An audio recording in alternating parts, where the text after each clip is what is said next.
Who is it? It's Jimmy Richardson, Mr. Bishop. Oh, very well, Jimmy. Wait. Just a moment.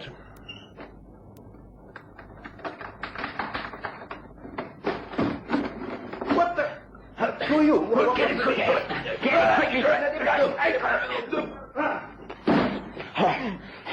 Close him quickly. Don't make so much noise. Get him. It's all right, I got him. And he got lost. Yes, easy now. That's it. Good. Good, he's out. We've got him.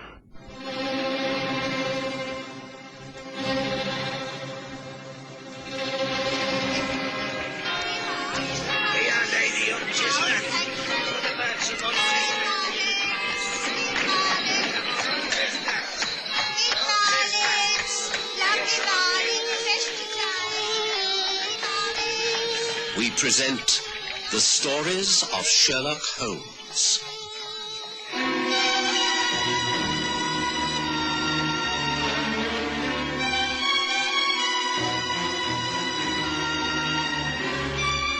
The Missing Inventor.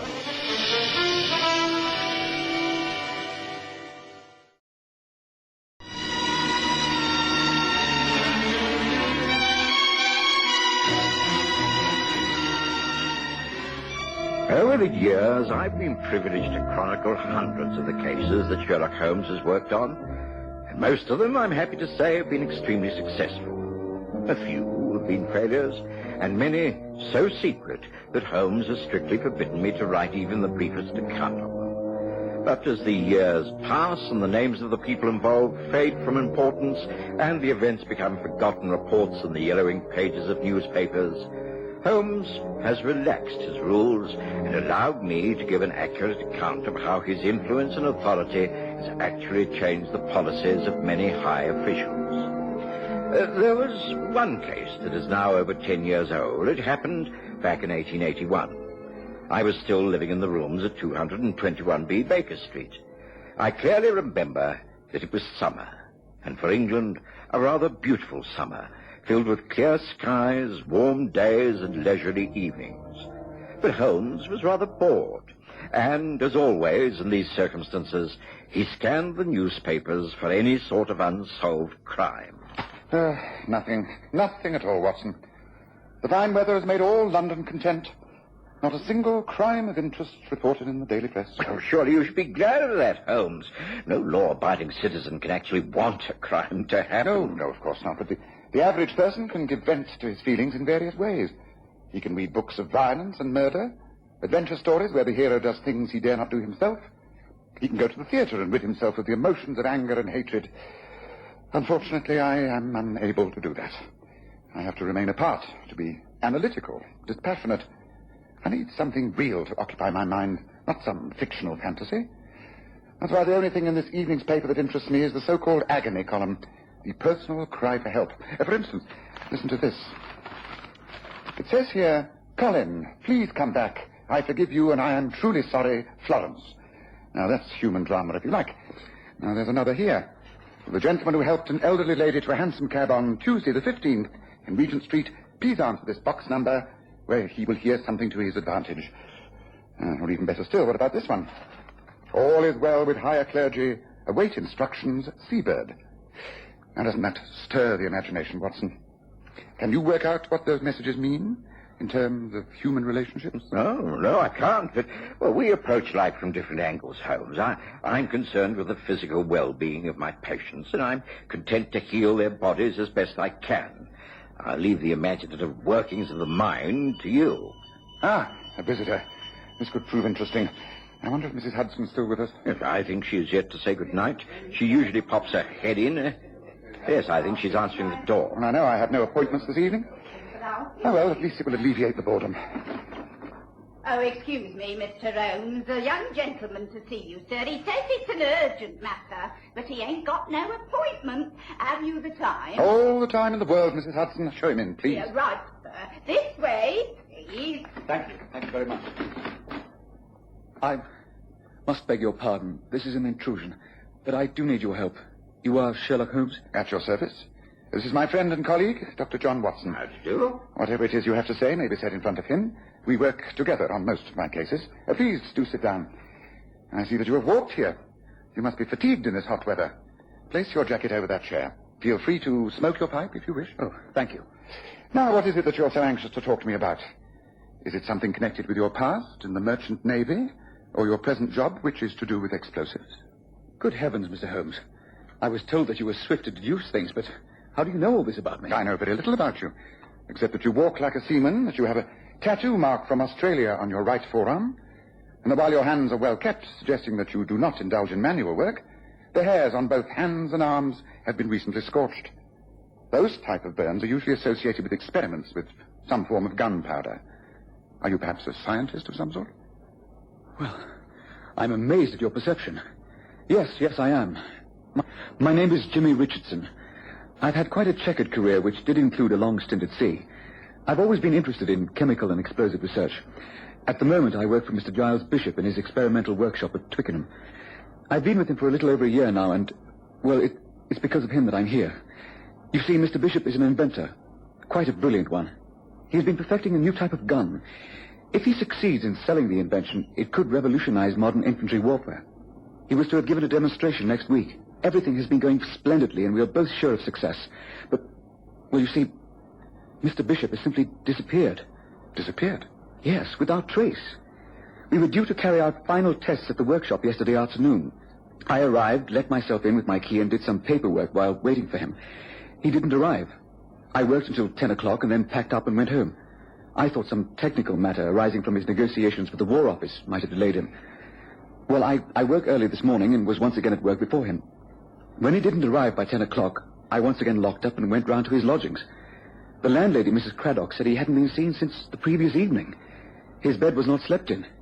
He must have been missing for 2 days, and I'm at my wit's end. I don't know what could have happened to him. You've been to the police? No, I think the very nature of Mr. Bishop's work indicates that I should stay away from the police. Frankly, Mr. Holmes, I'm worried that someone is after our new invention. In the hands of a foreign power, it could have a devastating effect upon our military position in many parts of the world. You have evidence that the secrets of this new gun have been leaked abroad? No evidence at all. I've made a complete check of the workshop. All the equipment is intact. All the relative papers are safely under lock and key. Nothing is missing. I would know if there was. It's all untouched exactly as it should be for our demonstration. And then you're worried for Mr. Bishop personally? Yes. He's a wonderful man. It would be much more to the advantage of a foreign power to kidnap him and force all the knowledge from him than it would be to simply take the gun and its secrets. Please, won't you help to try and trace what has happened to him? It is far more important than I've been able to explain. I know that Mr. Bishop would not go off at this crucial time without letting me know what he was doing. He must have been abducted, forced away against his will. It's an urgent matter, Mr. Holmes. Please say that you will help.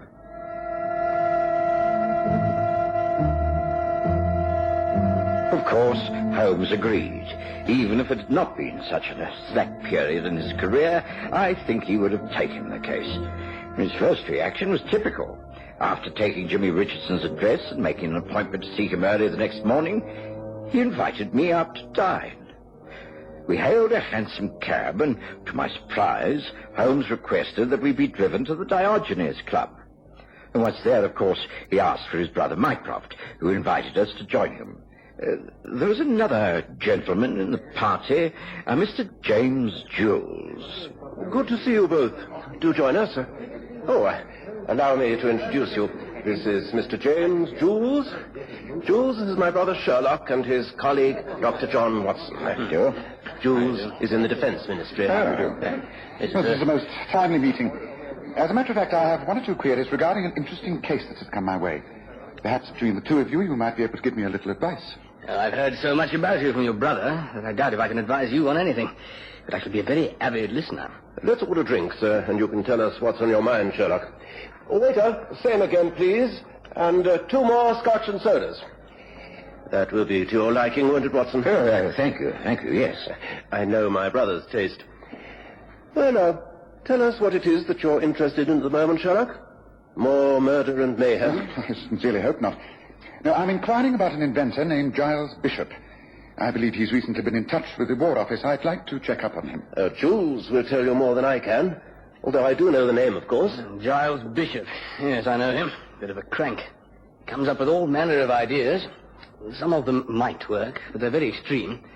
As a matter of fact, he's got an application in for a demonstration regarding some newfangled invention. Wants to sell it to an armaments firm. Can only do so if the defense boys recommend it. I can tell you here and now the chances are very slim.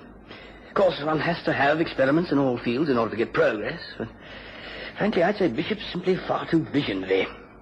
Lots of our people think he's as mad as a hatter. What's your interest in him, Holmes? Well, I'm not quite sure. I should very much like to meet him. But he seems to be out of town at the moment. Ah, a good thing, if you ask me. Won't be bothering us every 5 minutes. I'd say whatever your problem is, you'd be well advised to forget it. Ah, here are the drinks. Your very good health, gentlemen.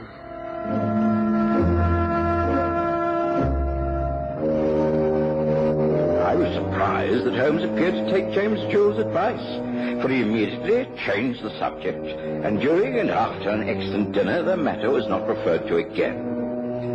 We left the club quite early and took a hansom back to Baker Street. Holmes appeared thoughtful and hardly spoke. It wasn't until we were actually outside 221B that he showed any sign of interest. For having paid off the cab, we found young Jimmy Richardson waiting on the pavement. Ah, Mr. Holmes. Dr. Watson. I've been waiting for you. I have to tell you, I have received a letter from Mr. Bishop. He says there is nothing wrong and that he has simply gone away for a few days to think things out. But the letter is a fake. I'm sure it is. Please, won't you study it and give me some advice? I know it's late, but please, won't you agree? I'd rarely known a case start off so very tamely. I was surprised when instead of dismissing Jimmy Richardson, Holmes actually readily agreed and showed the young man upstairs to our sitting room. There, he asked to see the letter from the missing inventor. Oh, dear Richardson, a short note to say that I've gone away into the country for a week. I've been at it too hard, and I'm inclined to rather overdo it a bit. I want you to clearly understand that there is nothing to worry about. I will see to everything when I return. I want you to simply carry on as usual, yours, Giles B. This is his handwriting? Oh, yes, it's his handwriting, no doubt about that. I don't think anyone has forged the note, but he must have been forced to write it. To start with, he would never call me Richardson. He would write Dear Jimmy. And then here, he would never sign himself Giles B. He would write G. Bishop. Yes. Also, I take it that he's a very educated man. Oh, yes, most learned. And yet he has split 3 infinitives in one short note. Yes, I think you must be right. The note is deliberately couched in this way to arouse suspicions and put us off the track. Did this come through the post? Yes, here, the envelope. See, you can just make out the postmark. Richmond, Surrey.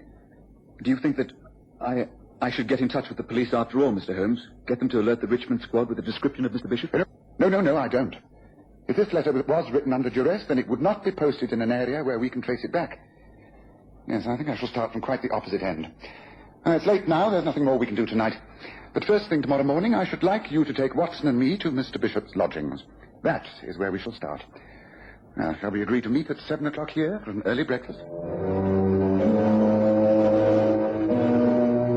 Jimmy Richardson was right on time the next morning, and Holmes, who had spent a good 20 minutes in deep thought over the agony columns of the morning papers, served him breakfast with no mention of his plans for the day. We took a cab and drove to Giles Bishop's lodgings. They were on the top floor of a terraced house in St. Margaret's Avenue, Spring Grove. Mrs. Mabel Craddock received us with genteel disapproval. Of course, you may see the rooms, although I consider it quite unnecessary. I received a short note only yesterday from Mr. Bishop to say that he decided to spend a week in the country. It's quite clear that he will return when he thinks fit. May I see that note, Mrs. Craddock? I don't think I kept it. It was just a short note in his own hand. I recognise the handwriting. Oh, really, Mr. Holmes, I don't know what all the fuss is about.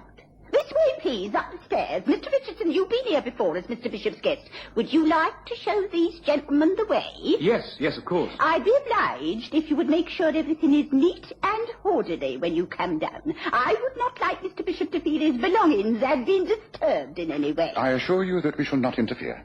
It's simply the fact that we wish to find out exactly where Mr. Bishop has gone. It is very important, a matter regarding his work. Oh, I see. One other point. When precisely did you last see Mr. Bishop? When he retired for the night 3 nights ago, he went to his rooms. I heard nothing. But he must have changed his mind and gone out again. For the next morning, he had gone. His bed had not been slept in, you see. He must have decided to pack and leave that night. think it rather odd as the front door was still bolted. He must have let himself out the back way. I was a little disturbed at first, but of course the note he sent was put everything all right. Up those stairs. I shall be waiting for you when you come down, when you finish. Thank you, Mrs. Craddock. Please follow me. So, she had a note as well. I wonder what clues Mr. Bishop left, hoping that she would realize all was not well. I'm afraid Mrs. Craddock isn't the type to understand subtleties. No, in here. So these are his rooms. This is the living room, and through here, I presume, is the bedroom. Yes, I think this is the room we want. It looks out over the back roofs, doesn't it? A sash window, and outside, yes, a small fire escape to the roof. Just give me a hand with this, will you, Watson? Well, you think the bishop might have left through the window, Holmes? Well, that would certainly explain why Mrs. Craddock didn't hear anything. Yes, and also how the front door remained bolted. Just a moment. Don't touch anything until I've made a thorough examination. Yes, there are fresh scratches on the brown paintwork. See here and out on the ledge, near the iron staircase. Several cigarette butts. Did Giles Bishop smoke, Richardson? No, not at all. He maintained that it was too dangerous in the job that he's doing. Yes, I see.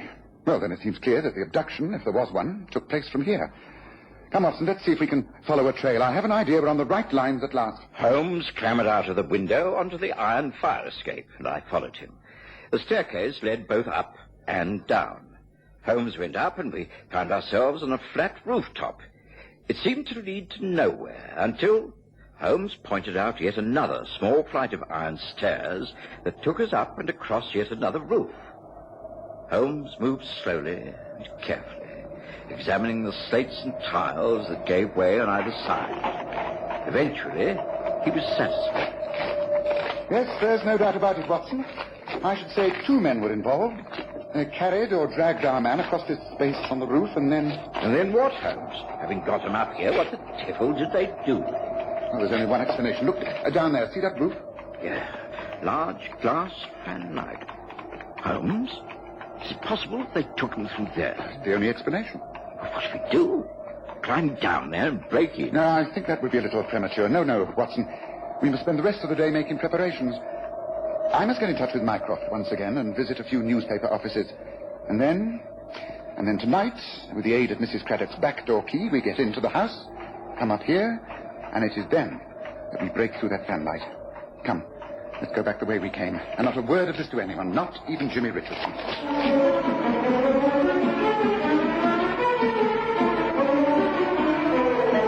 I was completely baffled by the rest of that day. When I saw Holmes, he was either hurrying in or out of our rooms at Baker Street. He seemed tireless. But I knew him well enough to recognize that he'd formed a theory and was working upon it.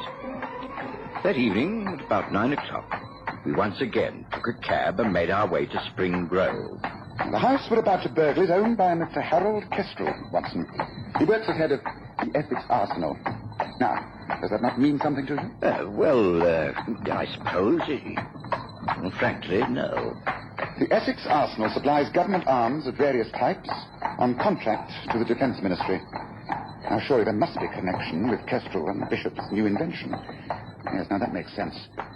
Now, you may have noticed that I've been taking a great interest in the agony column of the newspapers. Do you remember one insertion? It read in the morning paper, "All is well with higher clergy, Seabird." Now, surely that can easily read, "All is well with Bishop Kestrel." Joe Holmes, that's clever. Thank you. And there was a reply to that insertion. It read, "Seabird, take care of clergy. Money ready. 2 J's. But you think a ransom is about to be paid? No, I don't. Now, let me read you tonight's message. It is, "Clergy dangerously ill. Call 10 tonight. Knock 3 times with money and instructions. Seabird." Well, don't you think they're about to kill the man? No, Watson. It's a trap. A trap I laid by myself. You see, I placed that insertion. And if I'm right, we shall clear the whole matter up in just 1 hour. Here is St. Margaret's Avenue. Good. It won't be long now, Watson.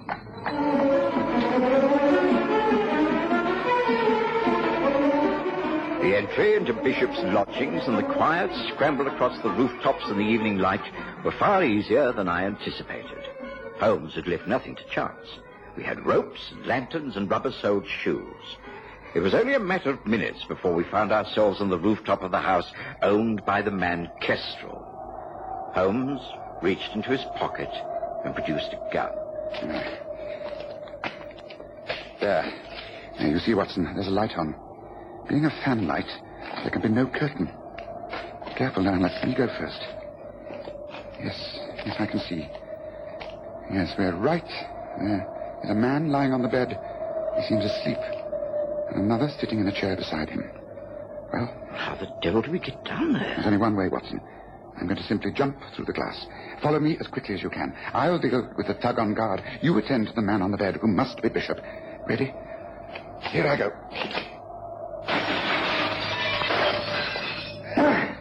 All right. Stand there with your hands over your head. Who are you? Now, what's this all about? Not to sound, or you're a dead man. Watson. It's all right, Holmes. I'm with you. Tend to Bishop. Very well. But this man's drugged, Holmes. He's still alive. And I can't wait for him. Don't try. Wait. Listen.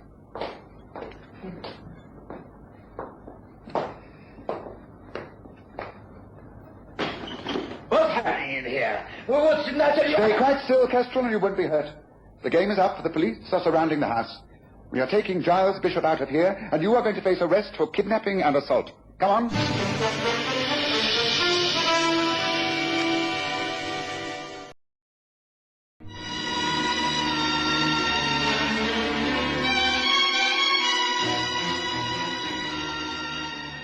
After that, events happened at a remarkable speed. The man named Kestrel must have realized that he could not escape. He refused to make a statement, wisely waiting for his lawyer to advise him. Holmes left me to take care of Bishop, and at gunpoint forced Kestrel and the man called Woods downstairs. They didn't have long to wait before... Open it, Kestrel, and don't make a false move. Very well. Kestrel, what is it? What's wrong with Bishop? Why? We've caught the big fish at last. Come in, James Jules. Mycroft, bring the police in. The case is over. Well done, Sherlock. This way, man. This way. This way. Be careful. Back at our rooms, Holmes was able to add the final detail. It was all arranged by James Jules, the two J's of the advertisements. He was in need of money. He arranged a deal with Kestrel of the Essex Arsenal.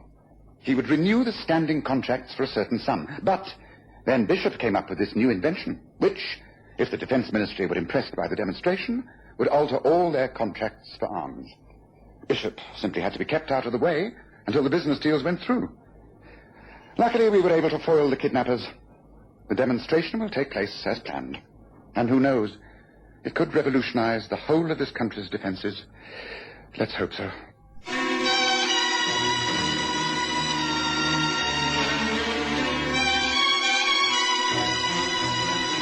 Listen again next Sunday to The Stories of Sherlock Holmes, with Graham Armitage as Holmes and Kerry Jordan as Dr. Watson.